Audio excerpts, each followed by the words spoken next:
calm. Either hot or cold, can't be lukewarm. Better cut it out like a coupon. Stop sinning cause you not winning. We the real Jews, no we not niggas. Food for thought, that's a hot dinner. If they still sinning, we can't rock with them. Saying we ain't gotta keep the laws. Straight confusion, get a strong delusion. Everybody think they know it all. For you be a teacher, gotta be a student. Most 2/3, cause they rather hear the smooth words. I got 2 words for your hot flames. Stop sinning, that's the campaign. First Corinthians 1 and 10. I beseech you all to speak the same thing. All my people know it's gang. Say he gotta hustle, so he's playing cane. Everybody gotta be a shooter, so it's bang. That's a damn shame. All we do is create more pain. How you won't change, cause you don't change. While we focused on the wrong things, we don't even use our own brains. We ain't even got our own names, so I gotta get my name changed. Grown men having mood swings, so it's gun smoking blood stains. I got 2 words for your hot flames. Stop sinning, Mr. Campaign. Gotta get rid of the sin. The kingdom of heaven at hand. Tell them they better repent. Over and over again. We just racing up the 12 tribes. God say this a light thing. No, I ain't spite me, but I gotta do the right thing. Stop sinning, stop sinning. Stop sinning, stop sinning. Stop sinning, stop sinning. Stop sinning, that's the campaign. Stop sinning, stop sinning. Stop sinning, stop sinning.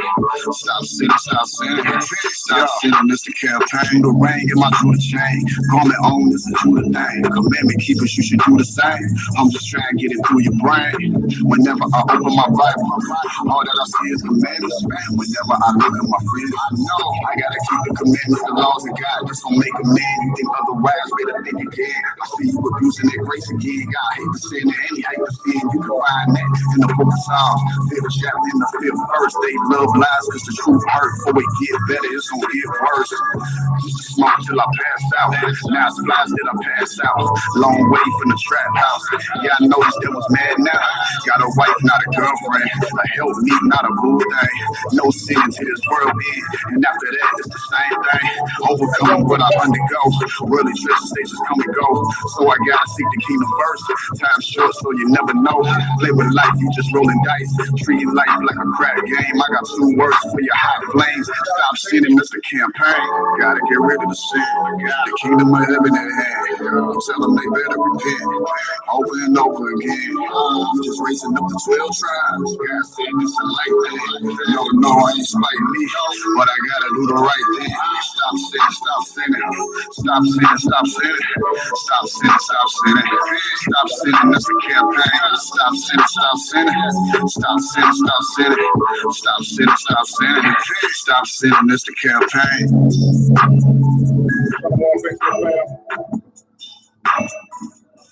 Shalom to all my people out here too. Mighty welcome each every one of you to another episode of Transformation Tuesday. Tonight we'd like to give all praise and honor to Ahaya Bahashem Yeshaya, Royal Walk.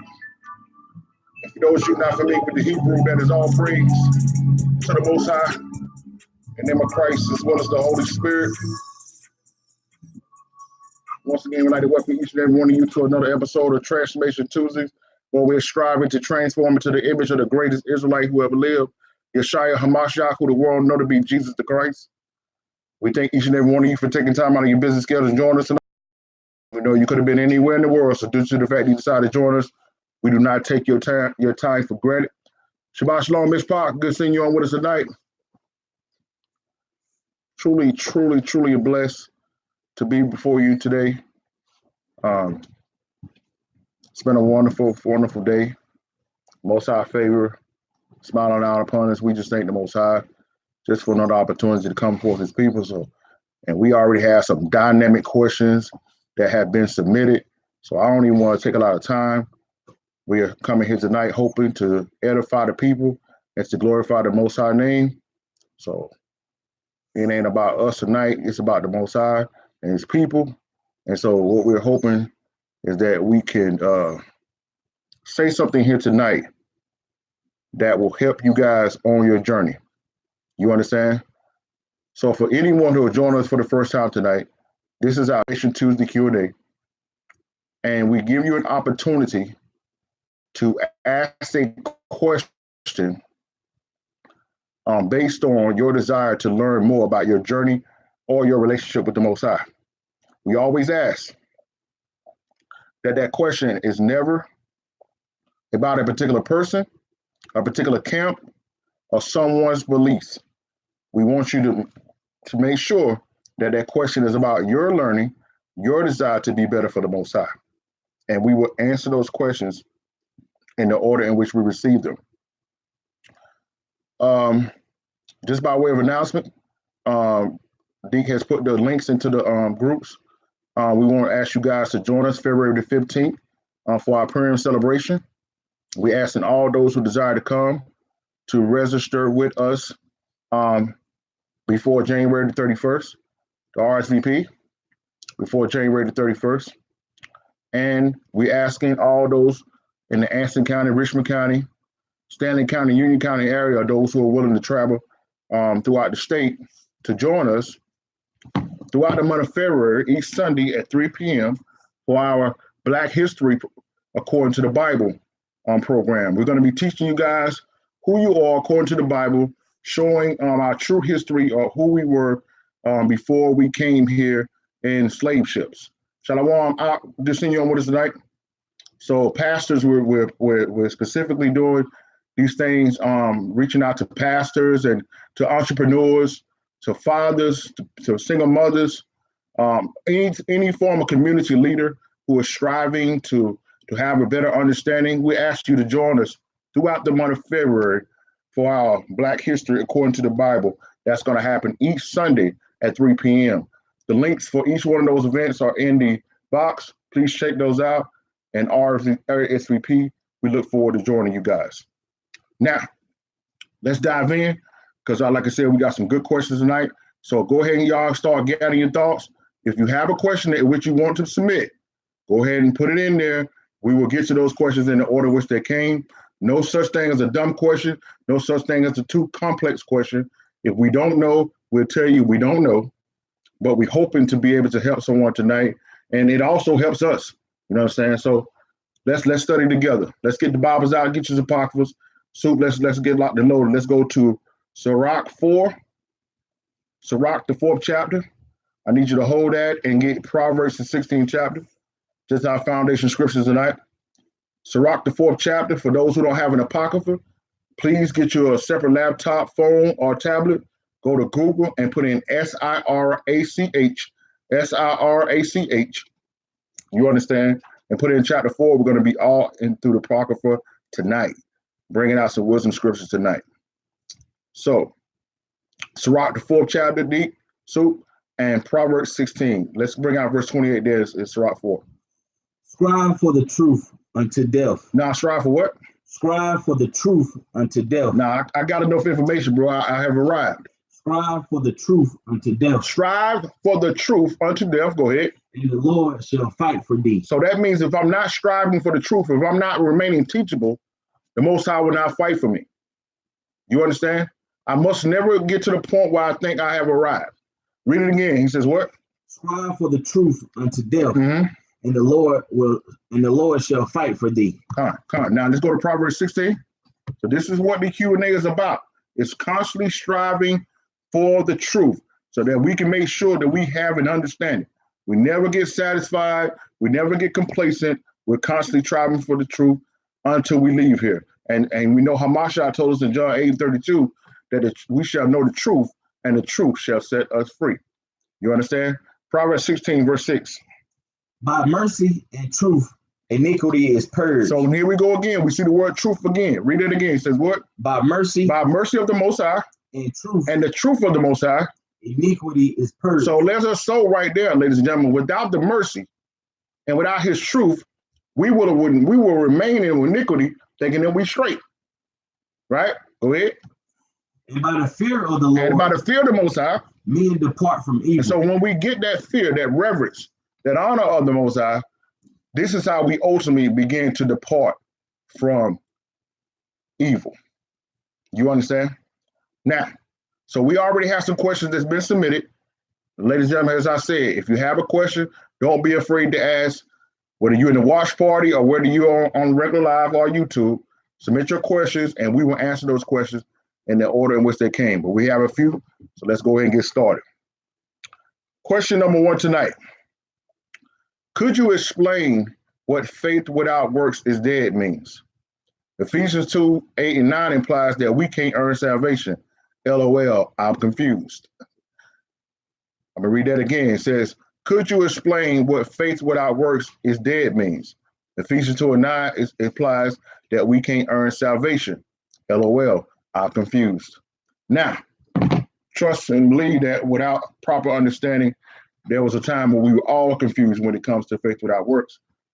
Let's go to Ephesians 2:8 and 9. Let's read that first so we can get an understanding of what the Oxy was talking about, so we can better explain this.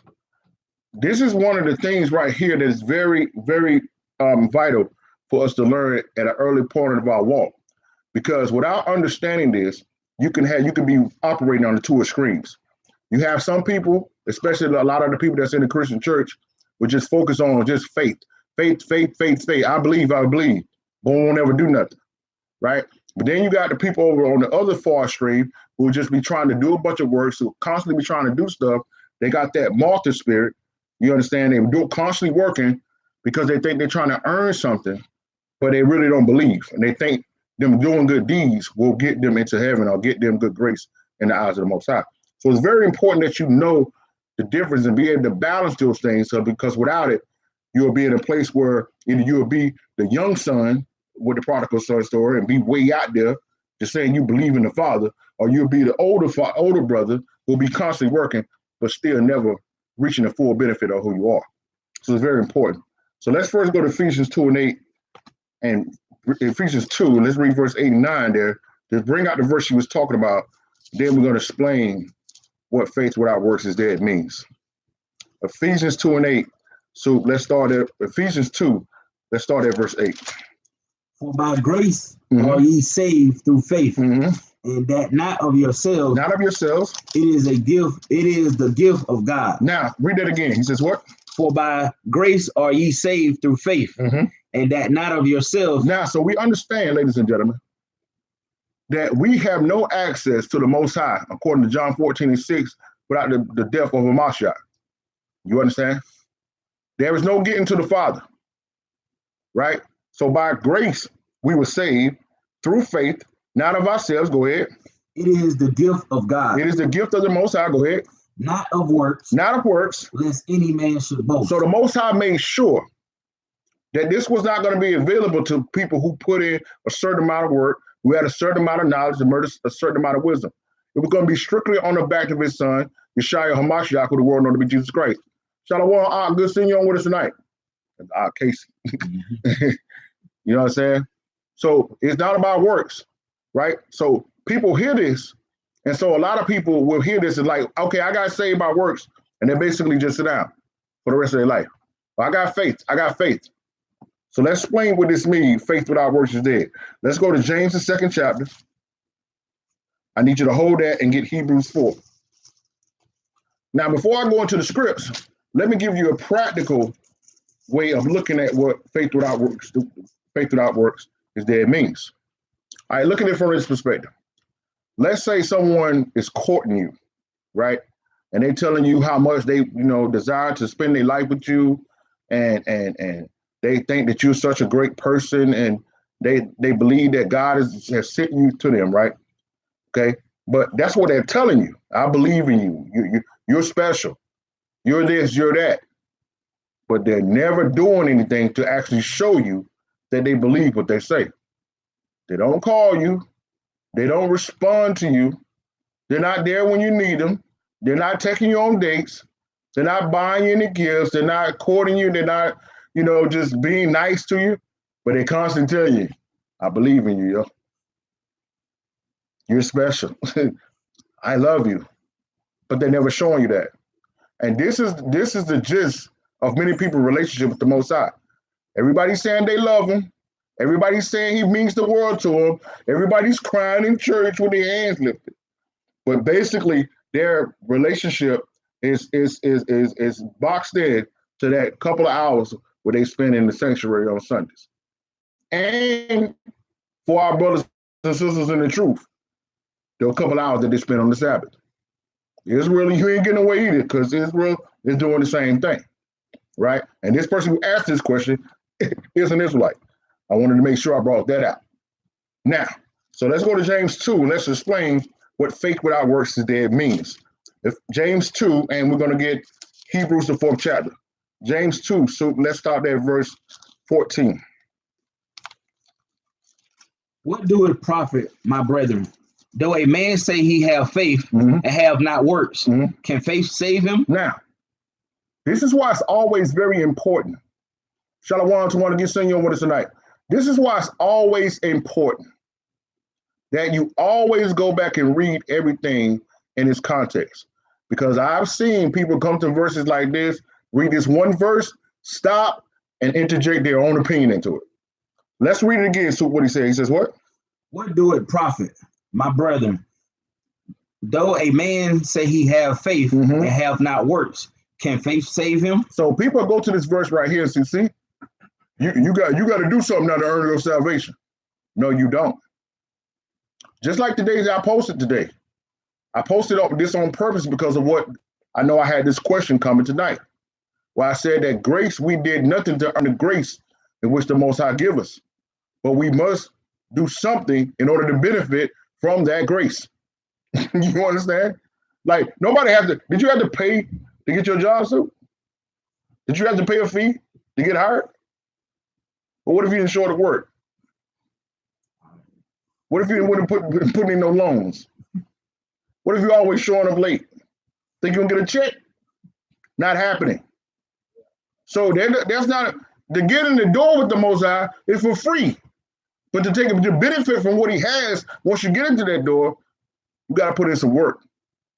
So it's not about saving them, but it's about fully working out that salvation. This is why Paul says in Philippians 2, verse 12, we must work out our salvation.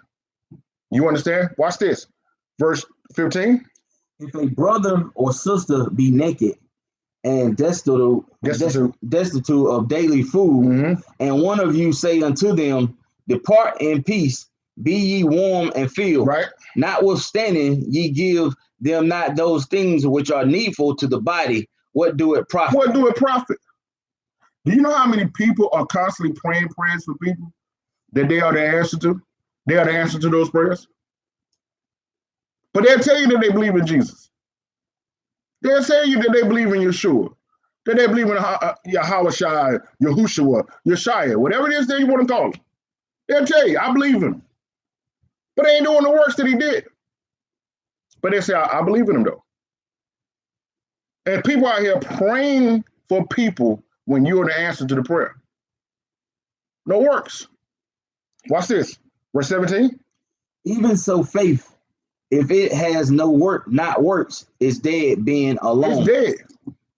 Because at the end of the day, I can go back to my crib and say, Father, in the name of Jesus, you know you got people out there hungry. Father, feed the homeless. But then I go into my freezer and it's full of food. And it's just me and two other people. Well, Father, you know them babies need a book bag, and you know them babies need a coat. But I got my grandkids' coats. I got my coats for my kids when they was little.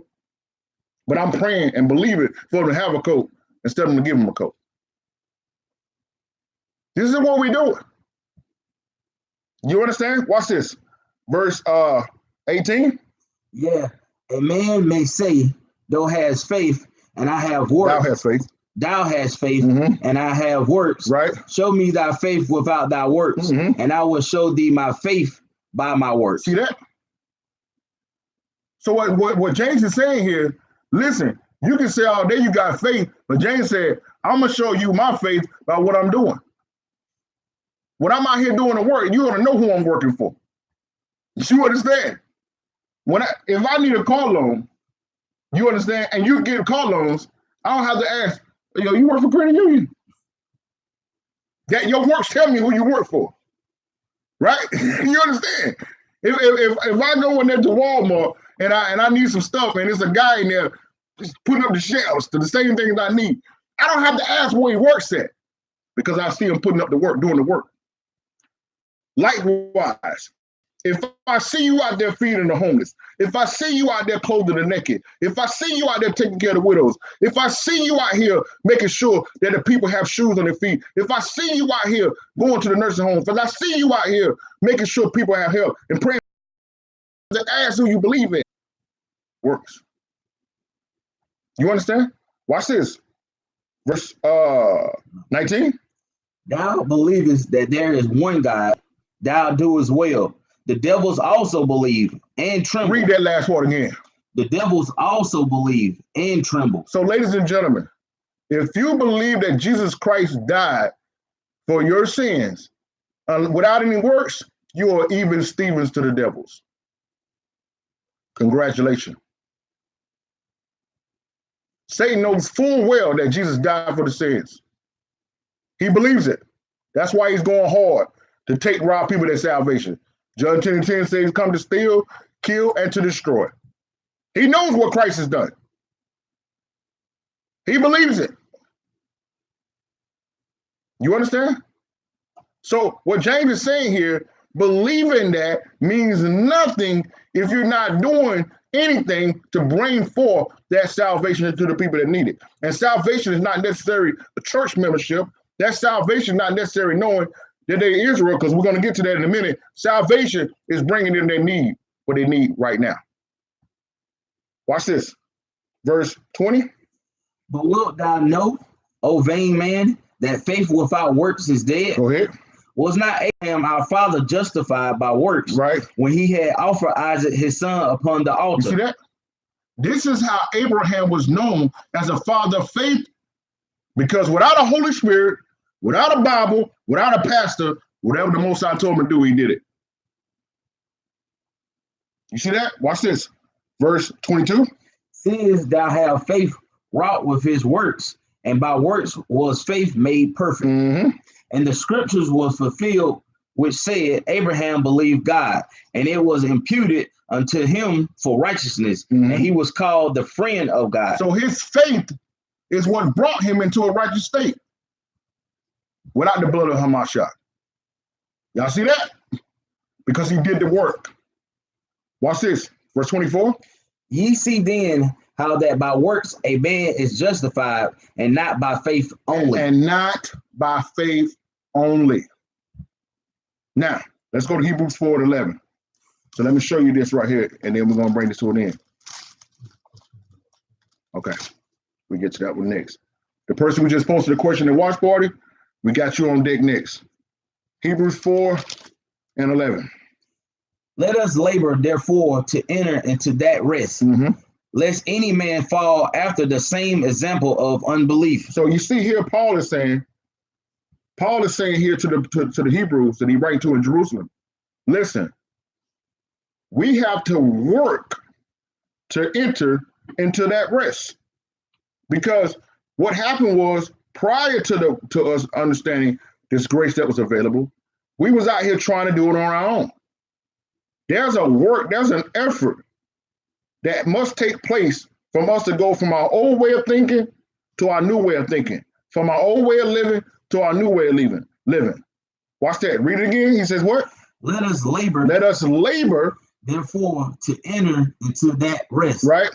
Lest any man fall after the same example of unbelief. And what the example that he was making here was talking about how our ancestors who didn't believe the Most High never made it into the promised land. So we must ensure that we don't go out like they did, so that we can make it into the promised land. Okay? All right. Let's hit that question that was submitted live. What we got, Jay?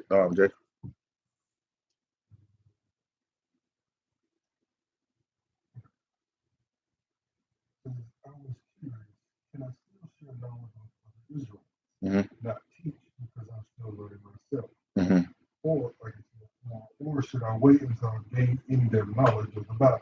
That's a good question. It hasn't happened to me directly. I don't know what people may say behind my back, because some could say that at this moment I'm still in sin myself. That's good.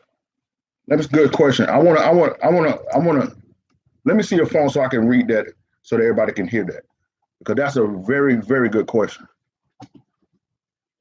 That's a very, very good question, and I think everybody needs to hear that so they can understand what my brother's saying here. Oh, that's my aunt Tyree. Shalom, Tyree. Good to see you on today. This is the question from my aunt. He says, I was curious, can I still share knowledge with other Israelites? Not teach because I'm still learning myself. Or should I wait until I have gained in-depth knowledge of the Bible? It haven't happened directly. I don't know what people may say behind my back because some could say at this moment, I'm still in sin myself, just curious. And my aunt Casey put in that Matthew 5:16, which is good. Casey said, let thy good works, so shine, do thy good works.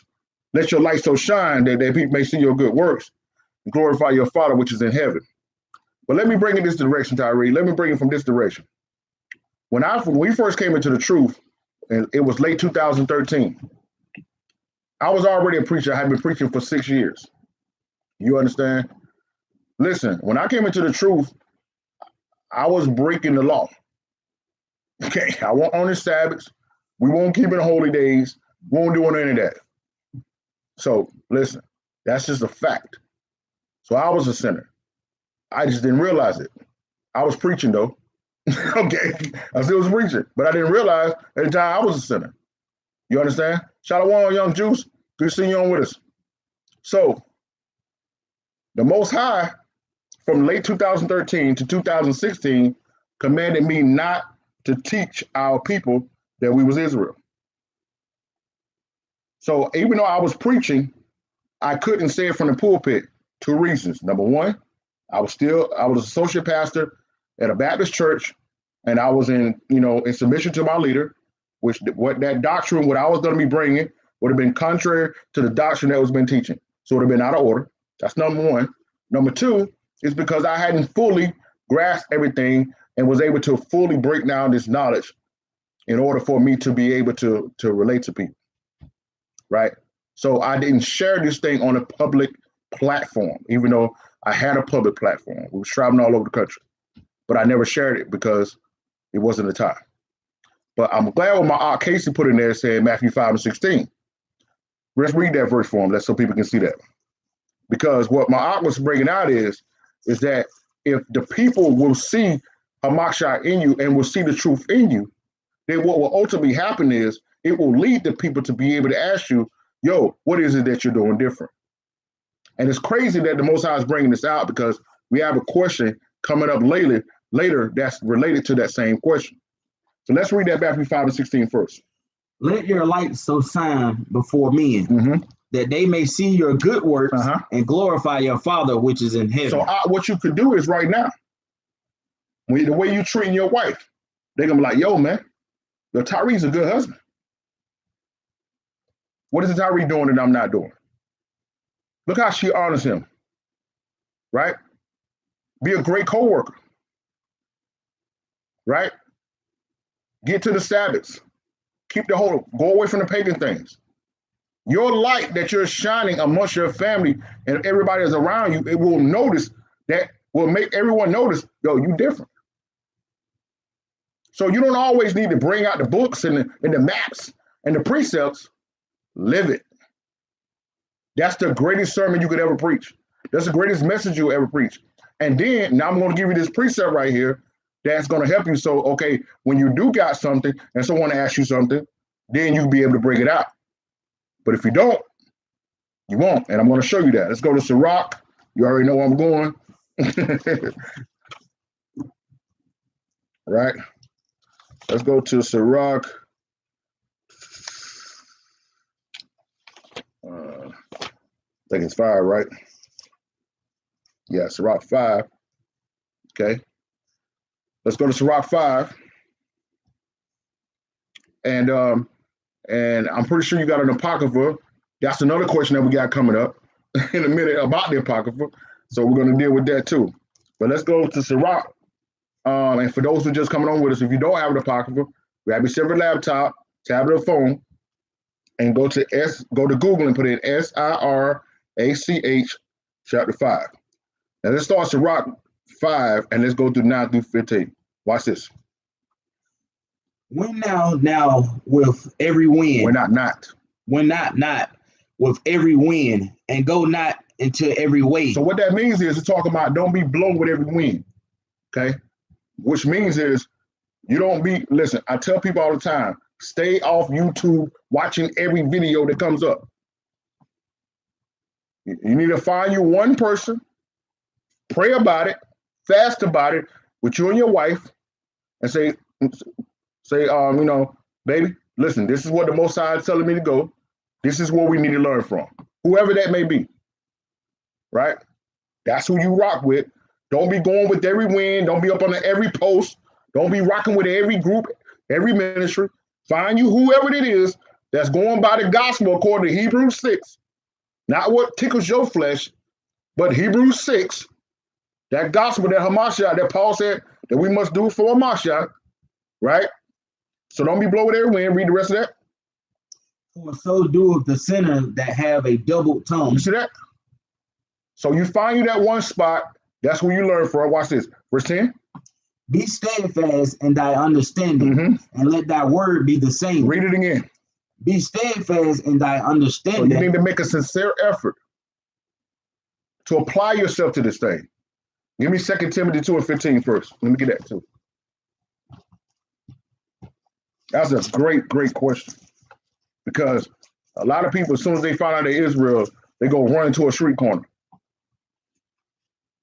Give me 2 Timothy 2:15. Watch this. Study to show thyself approved unto God. Unto who? Unto God. You see that? See, that's what people don't understand. This is what we was breaking out the other day. Are you studying? Are you seeking knowledge to win a debate? Or are you seeking knowledge to work for the Most High? You understand? Read it again, what he said. Study to show thyself approved. Approved to who? Unto God. Unto the Most High. That's who you need to be approved with. Not to the brothers and sisters, not to me, not to other Israelites, not to other elders. You want to be approved to the Most High. Go ahead. A workman that needed not to be ashamed. That don't be ashamed, because what happens is a lot of times people in their young stages going out making videos, running off in the mouth, and then 3 years later they got to act like they didn't say it. This is why the Most High would not allow me to say anything publicly about us being Israel for 3 years. I just started teaching this thing until the Most High built it in me. Me and my brothers, every Sabbath when we did getting together in these scripts. But when I go preach, if I'm going on conference, I'm sitting there, I'm like, man, I want to tell these people so bad. Oh, I want to tell them so bad. Nope. Most High said nope. But slowly but surely, the people just started asking because they started seeing it. And it wasn't the fringes. It was just the works. It was the light. Read it again. Go ahead. Study to show thyself approved. Go ahead. Unto God. Unto the Most High. A workman that needed not to be ashamed. So when you do this and you do it the right way, you won't have to be ashamed. Go ahead. Rightly dividing the word of truth. Rightly dividing the word of truth. Now go back to Sirach. And read that verse 10 again. Shalom, Mama V, good seeing you on what's not. Be steadfast in thy understanding. So when you do this, you make a sincere effort to be steadfast in your understanding, to get your understanding. Go ahead. And let thy word be the same. And let thy word be the same, which means don't talk something and you ain't living it. If you're talking this thing out here, let your co-workers know that you're a man of the Most High. The people in the community, they should know you're a man of the Most High. The ultimate thing, and we're going to be talking about this in a minute. I know, like I'm going to put the cart before the horse, but this question is kind of connected to the other one. So I'm going to do this right after it. What people need to see in you is not that you're an Israelite. It's that you are a follower of Jesus Christ, the Yeshua HaMashiach. If they see that, you've won half the battle. You understand? Go ahead. Be swift to hear. Be swift to hear. And let thy life be sincere. And with patience give answer. See, so read it again. He says what? Be swift to hear. So what happens is, this goes back to what we're talking about. When you constantly remain teachable. Being swift to hear, go ahead. And let thy life be sincere. And let thy life be sincere. So I don't, if like my Acacia said, if your light is shining, you understand? If the light is shining, then I don't have to worry about whether or not if what you're saying is real, because I'm saying it is real. Go ahead. And with patience, give answer. So that also happens, that you got to be patient. The same way that Most High has been patient with you, you got to be patient with others. With patience, because some of the things that you're going to say out your mouth, when you go in there Deuteronomy 28, they're not going to know what you're talking about. So you got to be patient with them. But watch this. Verse 12. If thou hast understanding, right? Answer thy neighbor. So if somebody asks you a question and you know the answer to it, do what? Answer thy neighbor. But if not, lay thy hand upon thy mouth.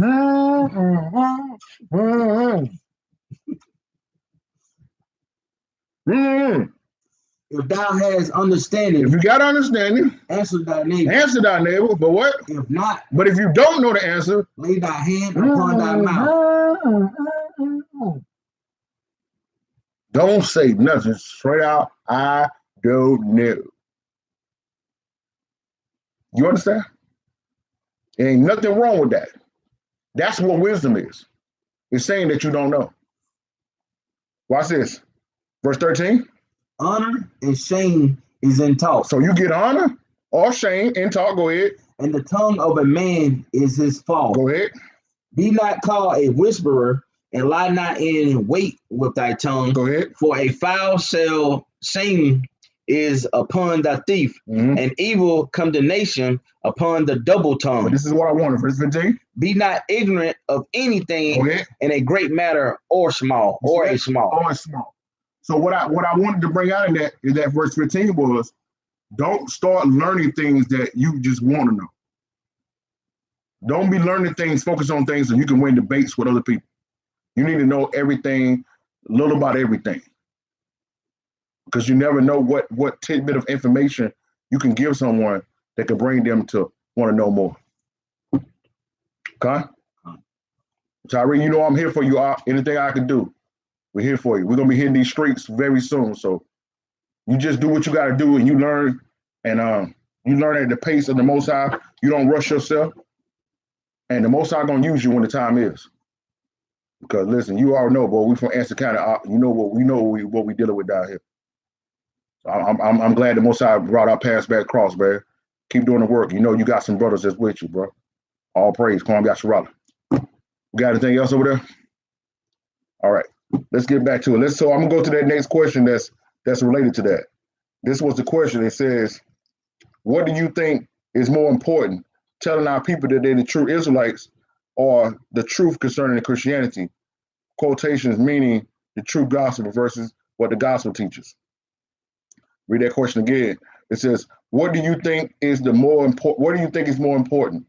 Telling our people that we are the true Israelites or the truth concerning Christianity. Quotations meaning the true gospel versus what Christianity teaches. Let me get John 8 and Sirach 19 and super and deep. Listen, anytime the spirit, just bring it out.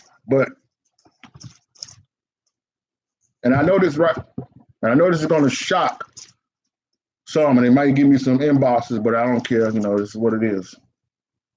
Right at this moment, right now, the Most High showed me that the most important thing is to telling them the truth about the gospel. Let's get them in the kingdom first, okay? Let's get them saved first, because there's a lot of people that know they Israel ain't making it. They finished. They're not going to make it, and they know they Israel. They're wearing fringes from head to toe, but they still ain't going to make it because they ain't operating Hamashiach. So knowing that you're an Israelite is wonderful. Isaiah 49:6, y'all see it. It's on the banner.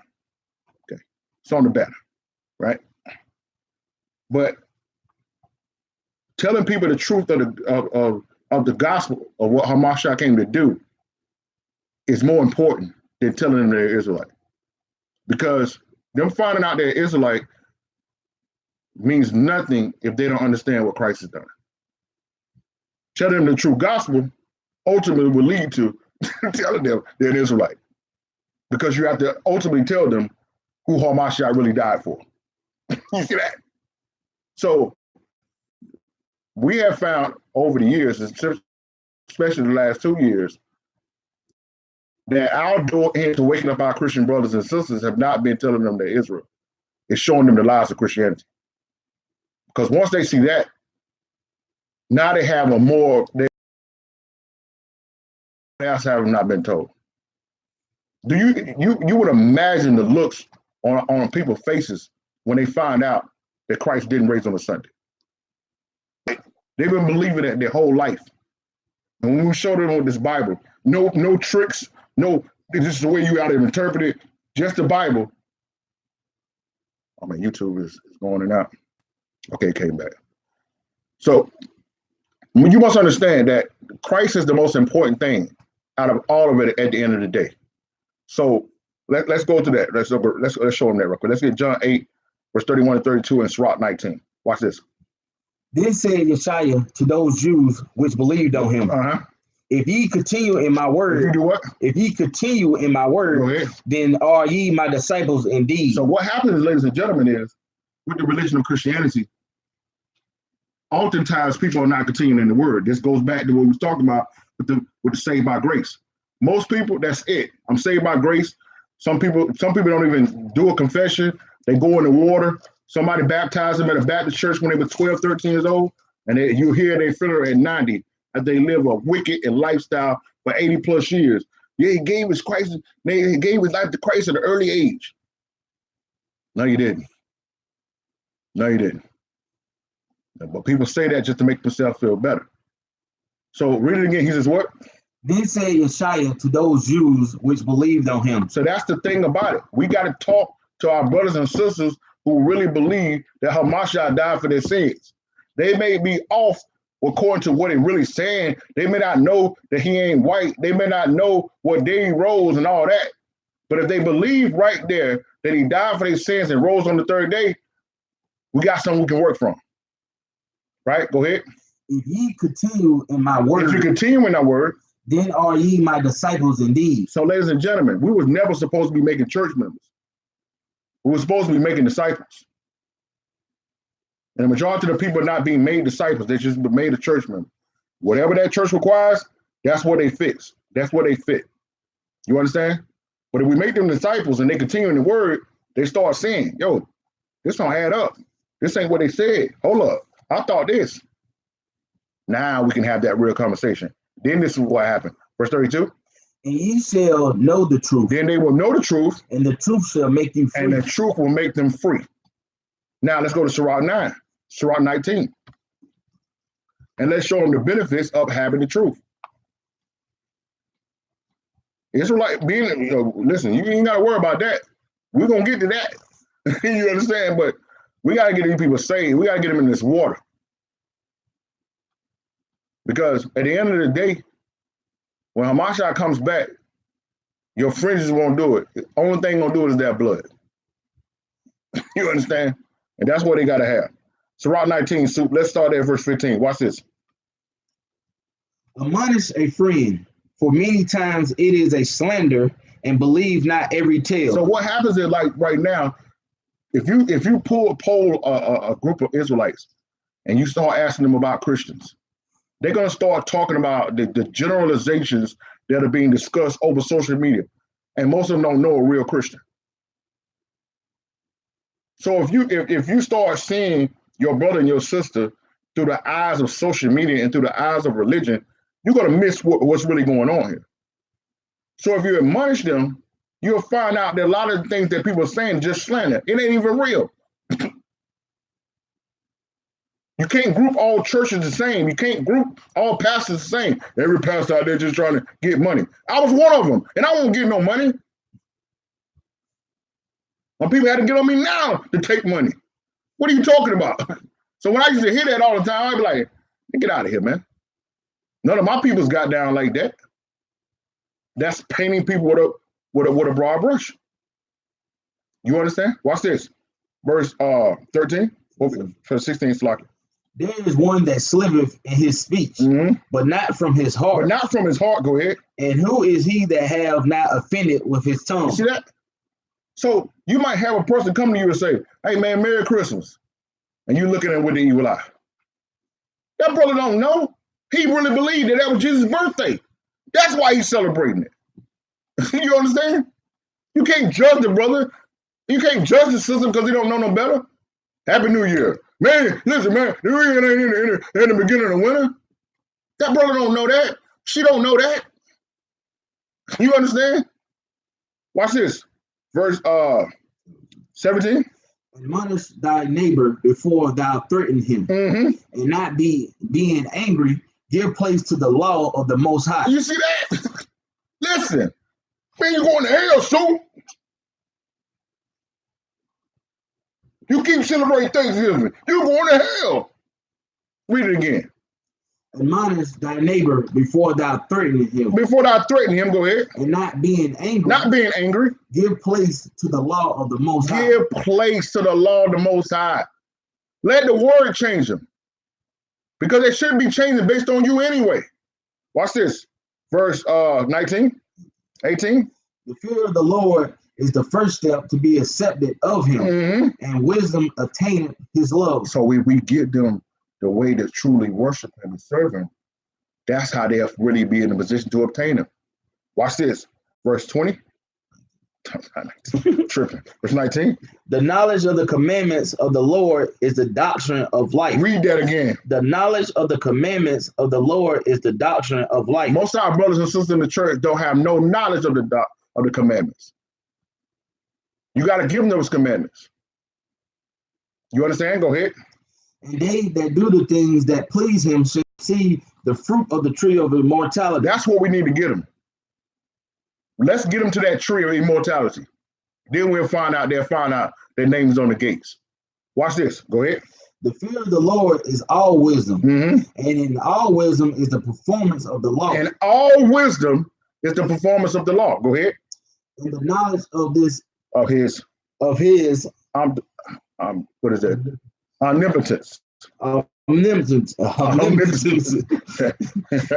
Now let's go down to verse 24. He that have small understanding and fear of God is the better than one that have much wisdom and transgresses the law of the Most High. Read. He that have small understanding. So if our brothers and sisters right now, specifically those in the Christian church, if they have a small understanding of who Christ is and what he did, go ahead. Is better than one that has much wisdom. That know all the maps. They got the Josephus, got the Enoch and all that. Go ahead. And transgresses the law of the Most High. And breaking the law of the Most High. So let's meet them where they are.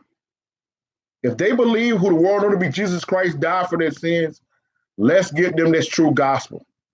We get them this true gospel, we can tell them that they're Israel. You lead off with the Israel. For some, you got to just use it in wisdom. But what is more important? Christ, Hamashiach, is the most important. And I know some Israelites are going to disagree with that, but hey, you got to do what the Spirit tell you to do. If anybody don't think that we bought this life suit, again, look, it's on the banner. It's where we live. Isaiah 49, 5 and 6. So we waking our people up. We ain't posting on social media. Get like me. All right, now, next question. We got anything over there deep? Okay. Next question. What do you say? Appreciate the answer. I needed that. I'll continue to only if I only ask two questions. Should I share what I know or have learned? Otherwise, stick with my direct family and wait on the Most High to guide me towards others, mainly through my actions so they can see. I understand that good stuff. Con. What Ken is it? That's my brother. You already know. Let's go. Question 2. How can we be the chosen people of God? I was saying what I say. How can we be the chosen people of God and have to suffer so much pain and oppression? It just doesn't make sense to me. How can we be the chosen people of God and have to suffer so much pain and oppression? It just doesn't make sense to me. My brother, it didn't make sense to me at first either. It really doesn't. And this is a lesson. We have the lesson. We got the ones trials of the truth, embracing the truth. We got a lot of lessons on that where we could teach this in detail, but the quick answer is simply this. Let me get y'all got anything, bring it out, but I want to go to 2nd Ezra 7 and show them this thing. 2nd Ezra 7 is going to make it clear. You understand, but it's kind of like this right here.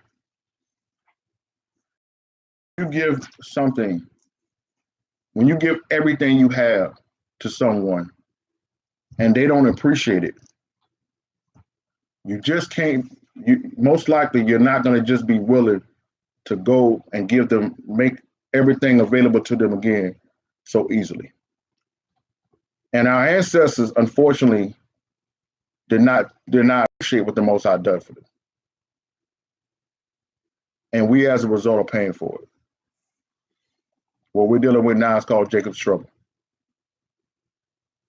So we have lessons that are going to teach in detail, my brother, on all of that. But I'm going to give you a quick thing. Let's go to 2nd Ezra 7 and get me Revelation 12.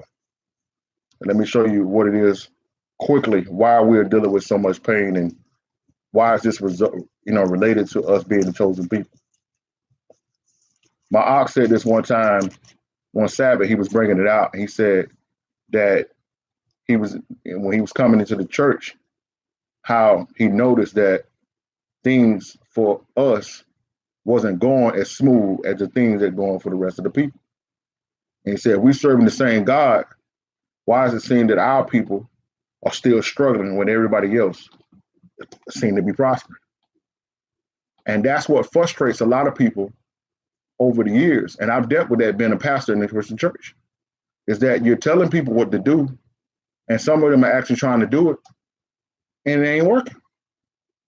And we had to ultimately realize that we were cursed and that we were following the ways of the Gentiles, following the religion of Christianity was not going to work for us.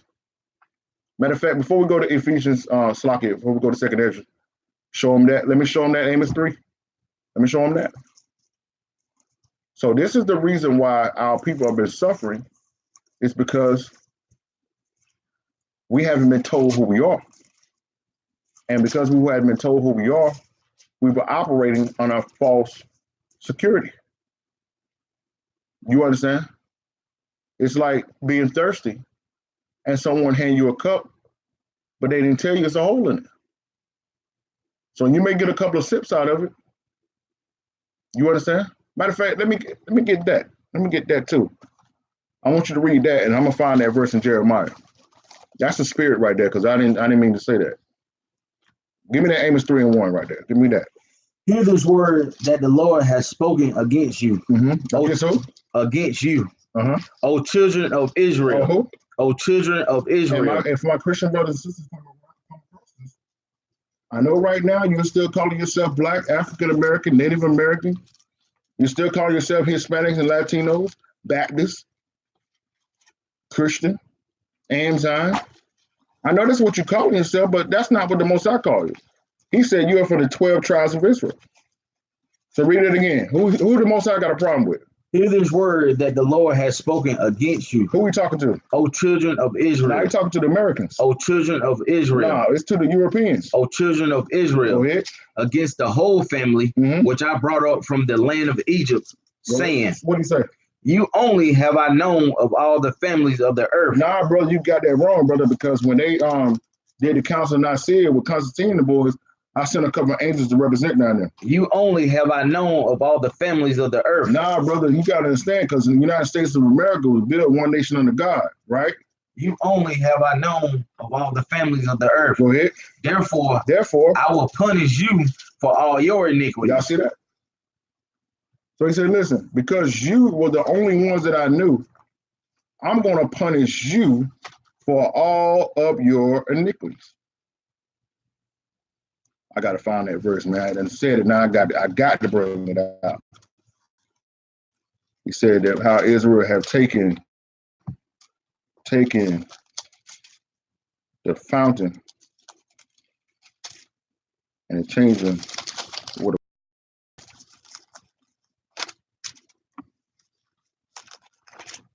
1 second.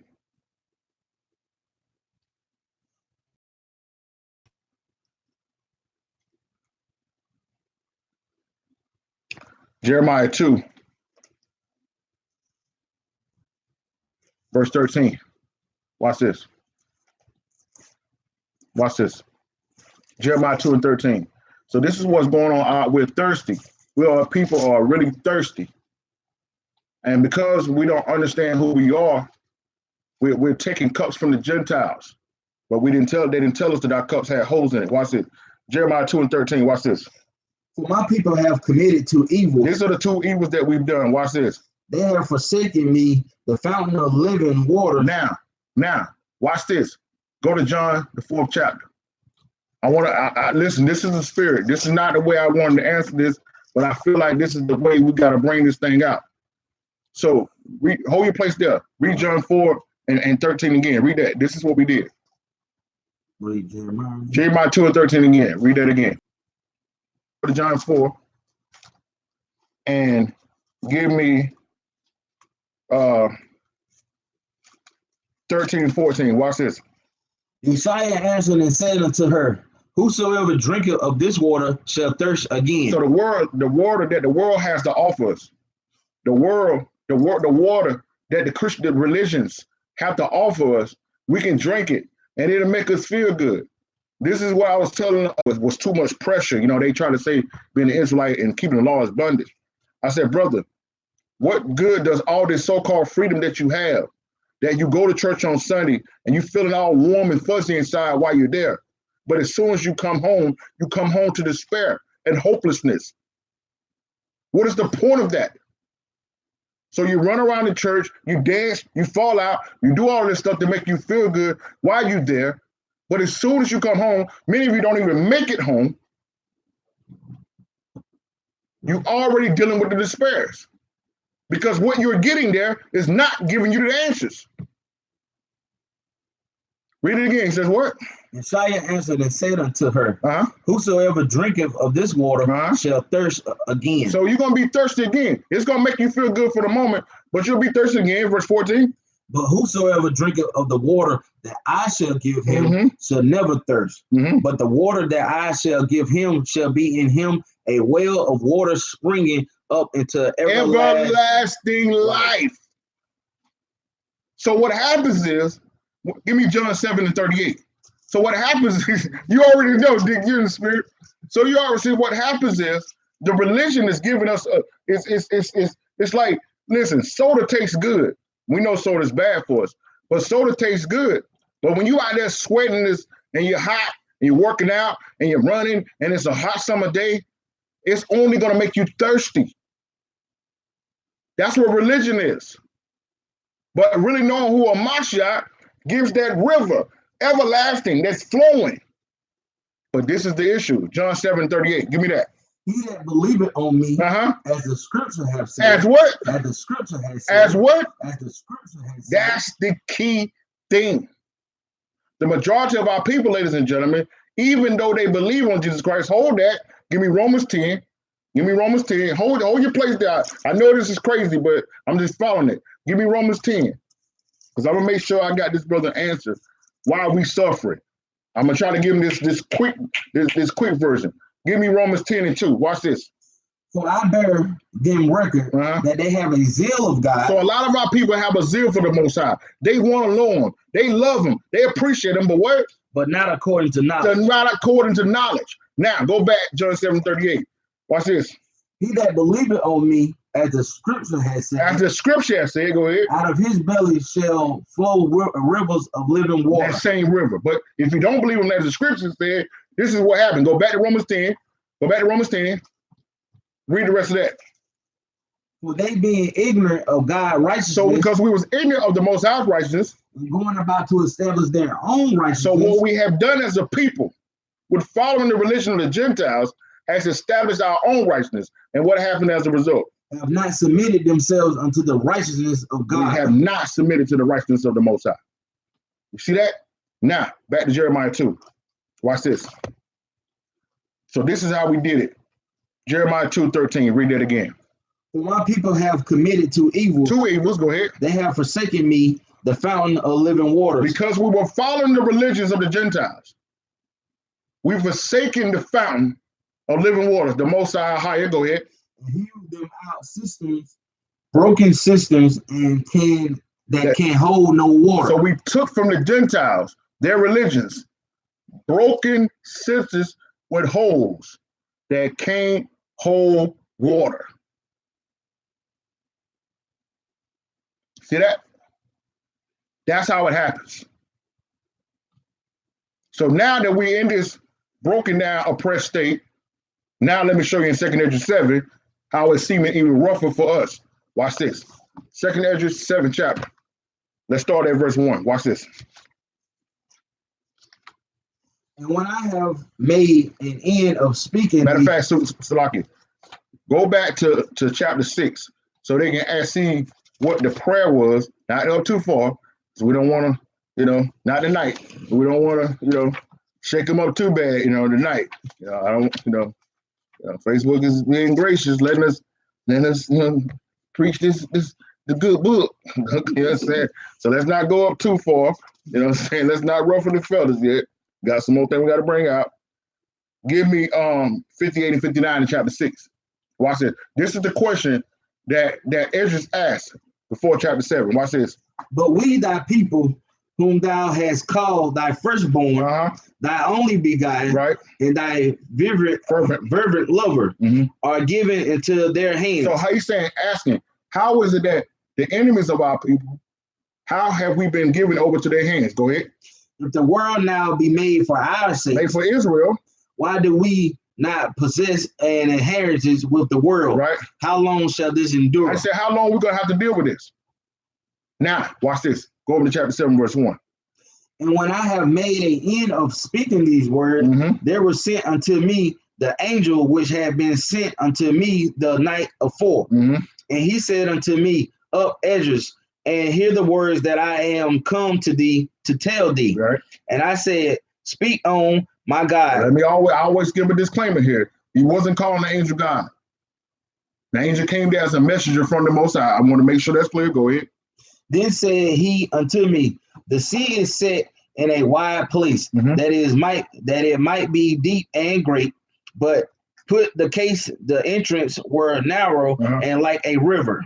Who then could go into the sea to look upon it and to rule it?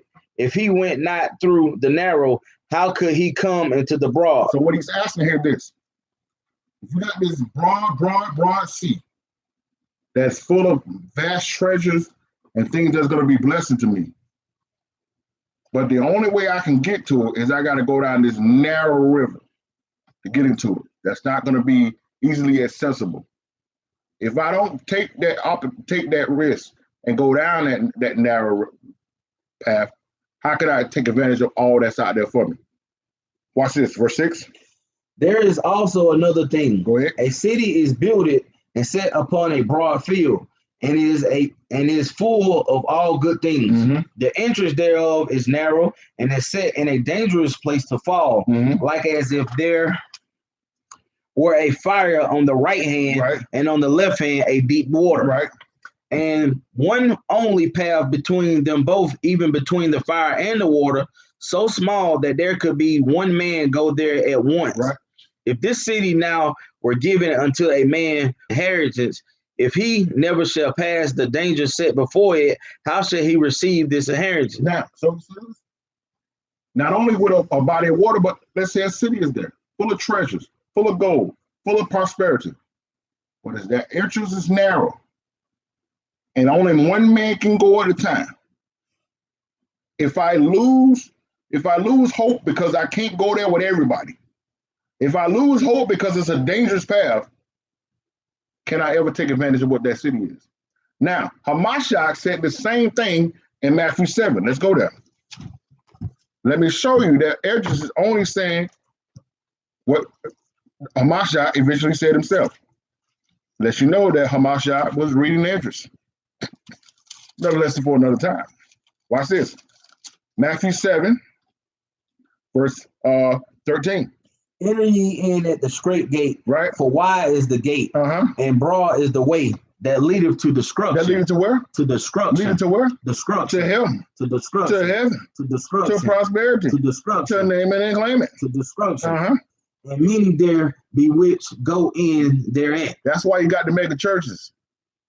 Everybody's there. Broad is the way to destruction. But because straight is the gate and narrow is the way which leadeth unto life, and few there be that find it. So the way to the kingdom is narrow, straight, difficult. And that's why you only see a few there. Same thing that Ezra said. But look at what he says also here. Second Ezra. Let's finish that up. Second Ezra, and read that next verse. So verse 10. And I said, it is so, Lord. Then said he unto me, even so also is Israel's portion. It is what? Israel's portion. This is Israel's portion. So Israel, hold on. They're coming now. Started affecting the signal. Came back. Read it again. 2 Ezra 7:10. Go ahead. And I said, it is so, Lord. Then said he unto me, even so also is Israel's portion. Mm-hmm. Because for their sakes I made the world. Read it again. Because for their sakes I made the world. For whose sake? Because for their sakes I made the world. He made it for everybody. Because for their sakes I made the world. Go ahead. And when Adam transgressed my statutes, then was decreed that now is done. Mm-hmm. Then were the interests of the world made narrow, right, full of sorrow and travail. Right. There are but few. They are but few and evil, full of perils and very painful. Right. For the interests of the elder world were wide and sure and brought immortal fruit. Right. If then they that live labor not to enter these great and vain things, they can never receive those that are laid up for them. So he said, listen, if you're not willing to work for it now, you're not getting it. Faith without works is dead. See how the Spirit brought it all the way back? I didn't know all these questions were going to come. In some kind of way, all the questions are related tonight. That's the Spirit of the Most High. Watch this. Verse 14. If then they that live labor not. Verse 15. Now therefore, which disquietest thou thyself, seeing thou art being a corruptible man. He said, listen, why are you quiet now? That's what the angels say. You've been talking for the last chapters, day after day, you crying unto the Most High. He said, why are you quiet now? It's the same thing the Most High asks us when we're complaining and we're not looking at ourselves. Watch this, go ahead. And why art thou moved, whereas thou art but mortal? Mm-hmm. Why hast thou not considered in thy minds this thing that is come, rather than that which is present? He said, so why is it that you're so focused on the pain now versus focusing on the great things that the Most High has coming for us, Israel? And the problem is that Israel hasn't figured out why you got here. You still think the white man did it to you. That's why you're complaining. You still think the government got power over you. That's why you're complaining. Next month, they're going to roll out the documentaries. They're going to roll out Roots to remind you over and over again, we enslaved you. And I'm going to say, no, you didn't. You ain't do nothing to me. What you got, D? You ain't did nothing to me. Y'all really believe that Black History Month is to celebrate blacks? No, it's the reprogramming month where you get in there, they roll out Roots, they roll out the documentary, they roll out Rosewood, they roll out Mississippi Burning, they roll out all these documentaries will show you all the inventions, all of the treasures, all of the great things, Black Wall Street, and then show you can get burnt down, show you the neighborhoods, ruined, show you the crack, show you the police brutality, show you the we shall overcome speeches, and you're seeing that you have it.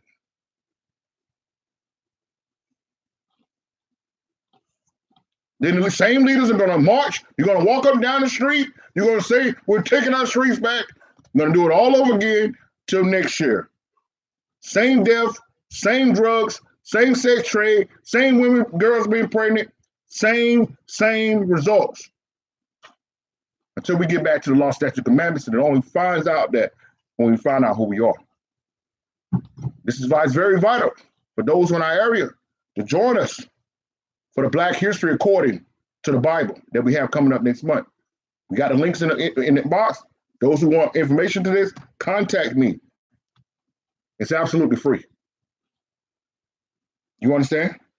Verse 17.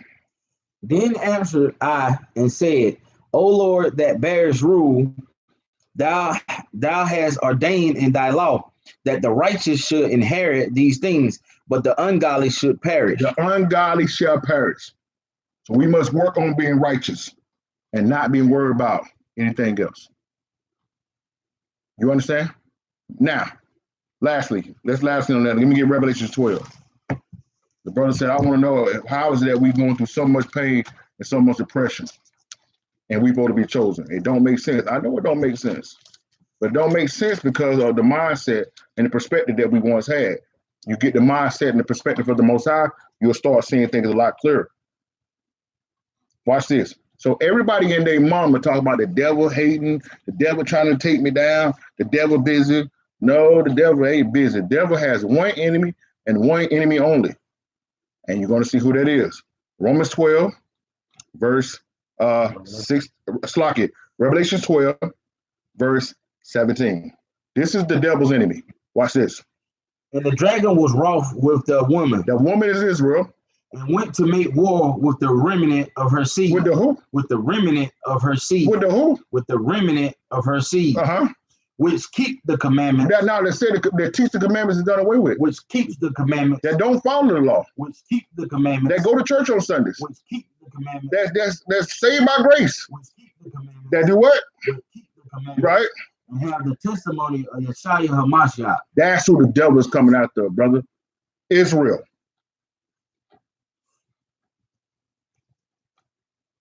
Everybody else has been compromised. So we said it once, we said it twice, and we say it again. If you're in a church telling you to break the law, statutes, commandments, you better run as fast as you can. Now, we got anything over there, Deep? All right. Next question, which lines up again. It's crazy. What are the benefits of purchasing an apocrypha? Does it speak of Christ? It's crazy. This is crazy how all these questions are lining up. What are the benefits of purchasing an apocrypha? Does it speak of Jesus the Christ? Now, let me get Psalms 40. Now, Slocky, let me get Revelation 22. I need you to hold that and get me Psalms 40. Now, for those who don't know, this right here is the Apocrypha. Okay, this is 14 books of what they call the Old Testament. Okay, for let's say about around 600 BC, because you got the Book of Esther in there. No, I say around, let's basically say 500 something BC. 500 something BC, all the way up to 1878. Okay, after Christ. The Apocrypha was part of the Bible. You get your original King James 1611, the Apocrypha is part of the Bible. But around 1878, the Protestants who said, yo, the Apocrypha is not spiritually inspired. Matter of fact, let me get Psalms 147 on that. Maybe 19 and 20. So it wasn't the Israelites who said that the Apocrypha wasn't spiritually inspired. It was the Protestants, who are Gentiles, who gave you your denominations of Baptist, Presbyterian, Methodist, Pentecostal, and all these things that you see in the churches today. 1878. Also, what happened around that time? Was it so-called the slaves or so-called freed on that time? Maybe it was something that they didn't want the guys to read. Oh, you're going to find out about that at the conference too. I'm bringing that out as well. So let me see if the Protestants had a right to say this. Psalms 147, verse 19 to 20. He showed his word unto Jacob. Unto who? Unto Jacob. Unto Europe. Unto Jacob. Unto Italy. Unto Jacob. Uh-huh. His statutes and his judgments unto Israel. Now unto Constantine. Unto Israel. Martin Luther. Unto Israel. Nah, brother, it was what's my man's name? Israel. Nah, brother, it ain't more just Israel. It wasn't just Israel. It was what's his name? The guy, John Calvin. Yeah, that's his name. Unto Israel. Uh-huh. He have not dealt so with any nation. Oh, brother, that's wrong, brother. I know he went down to Rome, right? He has not dealt so with any nation. So he wasn't there when Martin Luther wrote the thesis? He has not dealt so with any nation. So what about when they started the Pentecostal? He has not dealt so with any nation. I'm pretty sure he sat down with Ellen G. White and the boys, though. He has not dealt so with any nation. What about America, though? I know he was at the Declaration of Independence. He has not dealt so with any nation. He has not dealt so with any nation. And as for his judgment. And as for his judgment, they have not known them. They have not known them. Praise ye the Lord. Praise ye the Most High. So how is it that something that was not given to them, they can go and say, oh, yo, it's not spiritually inspired? You're not spiritually inspired. Okay? Let's just be real about it. Right? But let's just go. That's another lesson for another time. Let's go to Revelation 22. I need you to hold that and get Psalms 40. The question was, what is the benefit of purchasing Apocrypha, and does it speak of Christ? So we're going to tell you the benefit of it. Then we're going to show you that whether or not it mentions Christ. Revelation 22. Let me get verse 18 through 19. For I testify unto every man that heareth the word of the prophecy of this book. If any man shall add unto these things, right, God shall add unto him the plays that are written in this book. So what about if I add the Baptist denomination? Read the last part. God shall add unto him the plays that are written in this book. What if I add the Methodist denomination? God shall add unto him the plays that are written in this book. What if I add God shall add unto him the plays that are written in this book. What about Kojic? God shall add unto him the plays that are written in this book. Pentecostal. God shall add unto them that plays that are written in this book. I'm pretty sure John get into it. God shall add unto him the plagues that are written in this book. But Catholicism is the largest Christian religion in the world. So I know he proved that. God shall add unto him the plagues that are written in this book. Verse 19. And if any man shall take away from the word of the book of this prophecy, God shall take away his part of the book of life, and out of the holy city, and from the things which are written in this book.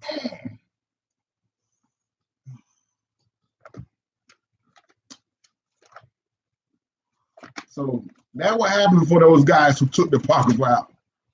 So that's what the Most High got to say about those guys. Psalms 40, verse 7.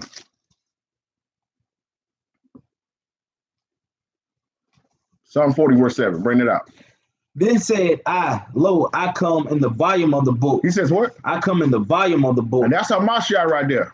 It is written of me. It is written of who? It is written of me. And so that means if you're not studying the whole book, you don't know Hamashiach.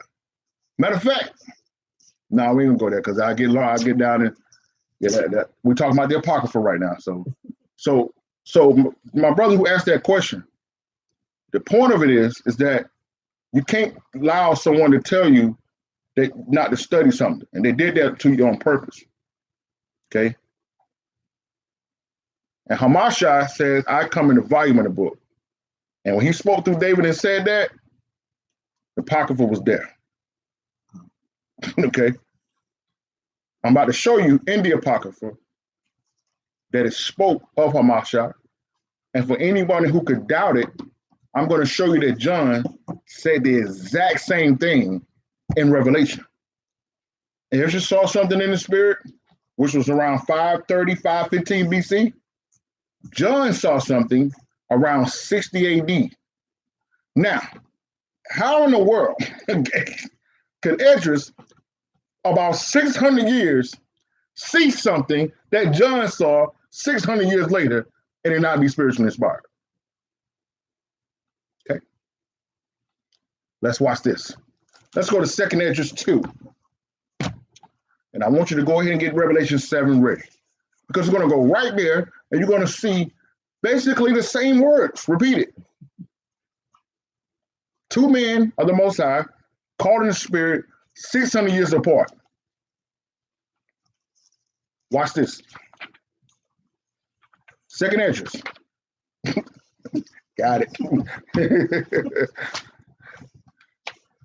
2 Esdras 2. Watch this. Let's start at verse 33. Watch this. I, Esdras, received a charge of the Lord upon the Mount Oreb that I should go unto Israel. Go to who? Israel. Go to who? Israel. Go to the world. Israel. Go to everybody. Israel. Uh-huh. But when I came unto them, they set me at naught and despised the commandments of the Lord. That's how it is dealing with Israel. Okay. We stiff-necked, don't want to hear it. Anything's going to shake up our traditions, we don't want to do it. Verse 34. And therefore I say unto you. Now I say unto you, go ahead. O ye heathen. O ye heathen, talking to the Gentiles. That hear and understand, look for your shepherd. Now, so what he's talking about here now, ladies and gentlemen, you may think he's talking about the Gentiles of the world.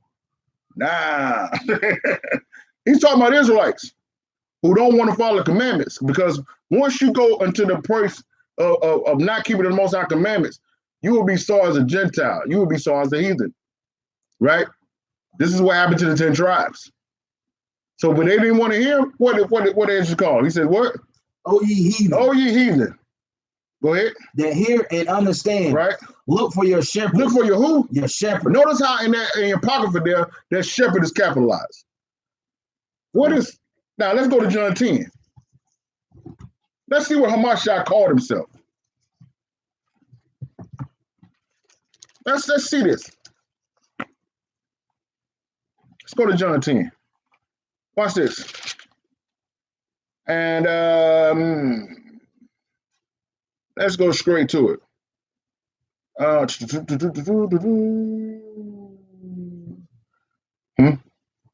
14.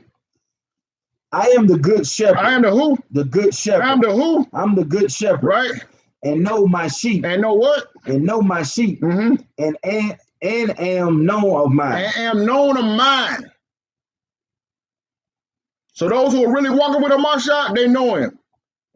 But notice how it says over 1 John 3, 4, and 6, that if you're breaking the law, you never seen nor known him. See that? Now, let's go back. Read that again. 2 Esdras 2, 34. Read it again. And therefore I say unto you, O ye heathen. O ye heathen. That hear and understand. Right. Look for your shepherd. Look for your shepherd. He shall give you everlasting rest. He's going to do you what? Everlasting rest. Go ahead. For he is now at hand that shall come in the end of the world. Y'all see that? This is why John 33 and 1, ladies and gentlemen, says that he came at the end of the world. He's talking about Israel. In the world. And he's going to come back at the very end of the world.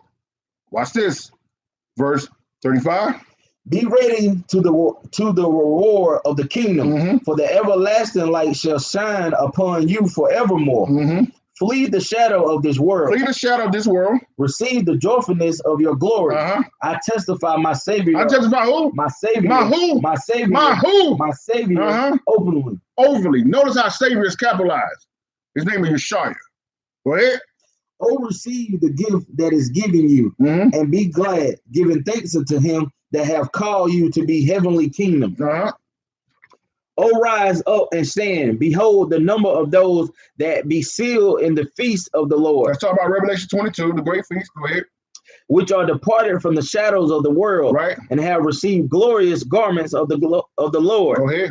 Take thy number, O Zion, right, and shut up those of thine that are clothed in white, which have fulfilled the law of the Lord. Which fulfilled what? The law of the Lord. What's the grace? The law of the Lord. Go ahead. The number of thy children whom thou longest for is fulfilled. Right. Beseech the power of the Lord, that thy people which have been called from the beginning may be hallowed. Right, go ahead. I, Ezra, saw upon the Mount Zion a great people whom I could not number. I want y'all to remember this. Keep going. And they all praised the Lord with songs. Go ahead. And in the midst of them, there was a young man. There was a who? A young man, a high stature, taller than all the rest. Right. And upon every one of their heads he set crowns. Right. And was more exalted, which I marvel at greatly. Right. So I asked the angel and said, Sir, where are these? Right. He answered and said unto me, These be they that have put off the mortal clothing, right, and put on the immortal, and have hold on. Say what? That have put off the mortal clothing, right, and put on the immortal. Stop there. Let's go to First Corinthians 15. I want to make sure this is clear, and I want to reiterate that Ezra said this 500 years before Jesus Christ was born. So all the people of the New Testament that I'm showing you in these precepts, none of them was alive. Watch this. 1 John 15. I want to make sure that's clear. You still got your place in Ezra? Mm-hmm. Read that again.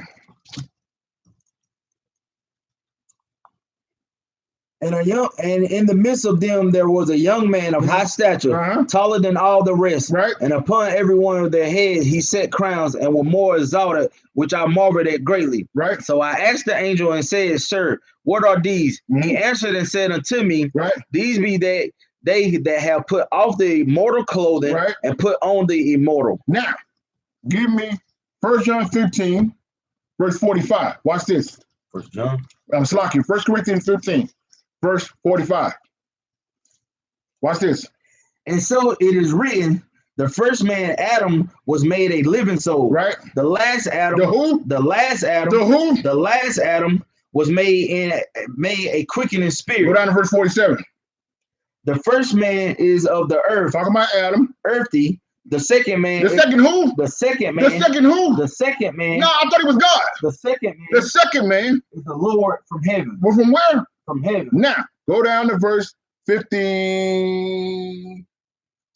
Watch this. 52. Read that.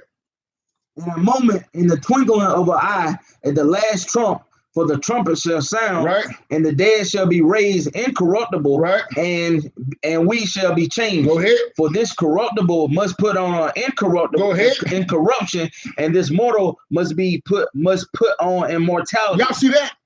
The same thing that Paul wrote. Paul was not alive. They must be talking about the same guy. Watch this. Let's go back to 2 Ezra. Watch this. Watch this. Where we at? 45. 45. Go read it again. He answered and said unto me, right, these be they that have put off the mortal clothing, mm-hmm, and put on the immortal, mm-hmm, and have confessed the name of God. Mm-hmm. Now hold on. They confess what? The name of God. They confess what? The name of God. Hold up now. Hold on. They got to do what? Confess the name of God. A higher, a sure, a higher. Go ahead. Now are they crowned and receive palms. They receive what? Palms. Go ahead. Then said I unto the angel, mm-hmm, what young person is it that crowneth them? Who doing that? And giveth them palms in their hands. Right. So he answered and said unto me, it is the Son of God. It is who? It is the Son of God. It is who? It is the Son of God. Go ahead. Whom thou have confessed in the world. Right. Then began I greatly to commend them that stood so stiffly for the name of the Lord. For the name of who? For the name of the Lord. Right. Then the angel said unto me, go thy way and tell my people. Tell who? Tell my people. Israel. My people what manner of things and how great wonders of the Lord thy God thou hast seen. Y'all better listen. Come on.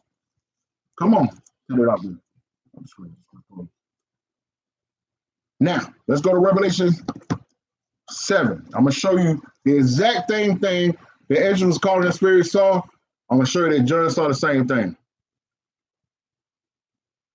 But before I show you that, I got to show you what's necessary for my Christian brothers and sisters who say that knowing you Israel don't matter.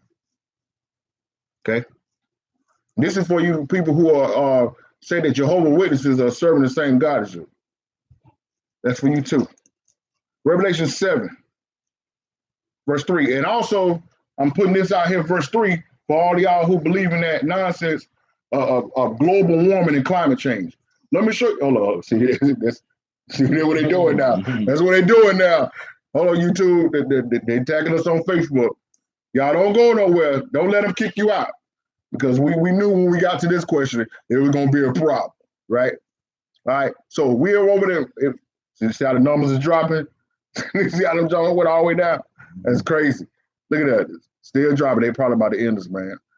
But we're going to stay with it. YouTube, we ain't going nowhere. So right now, listen, if anybody's on Facebook and it suddenly ends, it's coming to YouTube. Matter of fact,